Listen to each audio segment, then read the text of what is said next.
Hi everyone, my name is Sam and welcome to today's video. Today I'm going to be talking about this book right here, The Lost City of the Monkey God by Douglas Preston. If you're a subscriber of the channel, you know this is my first video in 9 months. I won't give an update here, but I will probably do a video to recap where I've been the last 9 months. Alright, so let's talk about The Lost City of the Monkey God. I really liked this book and kind of some background about how I found this book. It all started, I watched a documentary called The Burden of Dreams, which is about Werner Herzog and the making of his movie Fitzcarraldo. I've seen this documentary before, it's one of my favorites, but it takes place in the Peruvian rainforest, and I remember watching it and just kind of being interested in the rainforest in general. And at the same time, I had heard about this book called The River of Doubt, which is about Theodore Roosevelt and the expedition he took into the Amazon rainforest. And so I had two different things kind of talking about rainforests, and I'd never read about a rainforest, and so I just looked up what would be the best book to read about the rainforest. And one of the books that came up was The Lost City of the Monkey God. And so I purchased it on Kindle, and I just started reading, and I went into it completely blind. And I'll just give a quick warning, even though it's a nonfiction book, I'm going to be talking about the book, so I might be spoiling some things. I definitely didn't have any idea of what I was reading, and as I read through it, I was really getting into the story and I wanted to know what would happen next. And so if you want to be blind going into this book, don't watch the rest of this video. Okay, so The Lost City of the Monkey God is about this legend, this tale of a lost city in the rainforest in Honduras. And there's an area of Honduras, eastern Honduras, called the Mesquite, and it's the densest rainforest in the world. And so nobody's going in and exploring this area. There's nobody living here really. And all the locals, and for hundreds of years, people have been talking about this lost city of the monkey god. It's also called the Lost White City. And with all legends like this, it had been rumored to have great wealth and treasures, but also a great curse. So the first third of this book details the kind of the history of this legend and how many people have gone and explored.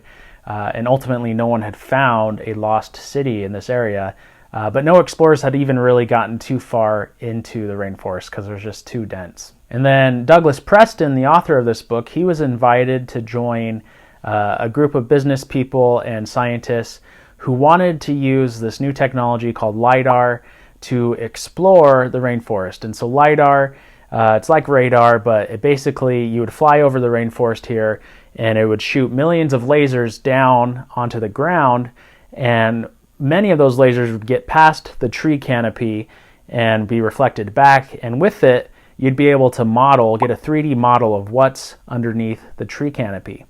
And LiDAR had not really been used for archaeology before this, so it had never really been done. LiDAR also would cost millions of dollars to procure the necessary equipment and to get it into the Honduras rainforest. But Douglas Preston was invited to go with this group, and so that first third of the book, he's talking about their initial run at getting LiDAR over this area.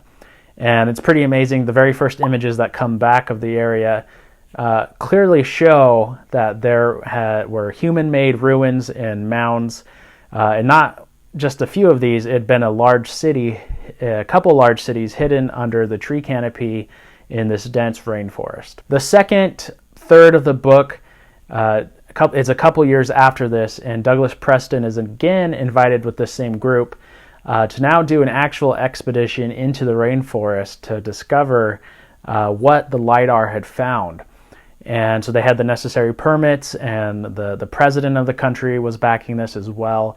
And it details just how big of an administrative task this was to get 20 or so people into a very dense rainforest and to keep them alive. So they're taken in on helicopters, and I just loved this part of this book where they land and they immediately have to make camp. There's fertilances, these really poisonous snakes all around, and what they had to do to get rid of them and to be safe.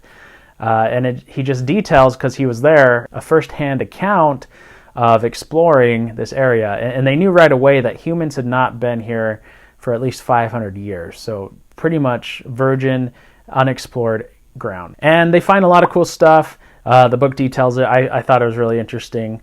I won't go too deep into it, but really cool stuff. And the last third of the book takes a turn I really wasn't expecting.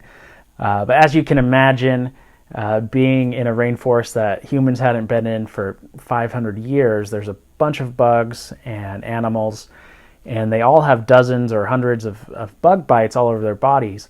And a few weeks after they're home, they start to go away, except for all of them have bug bites, one bug bite that won't go away. And in fact, it's getting worse. It's turning into an open sore.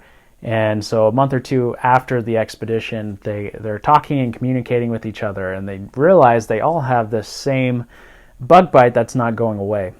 And eventually this leads them, and I think it's the National Institute of Health, I can't remember the name of the organization, but it's in Washington, D.C., and they all go and they meet with this doctor who's a specialist in tropical diseases, and it turns out they have this really rare disease.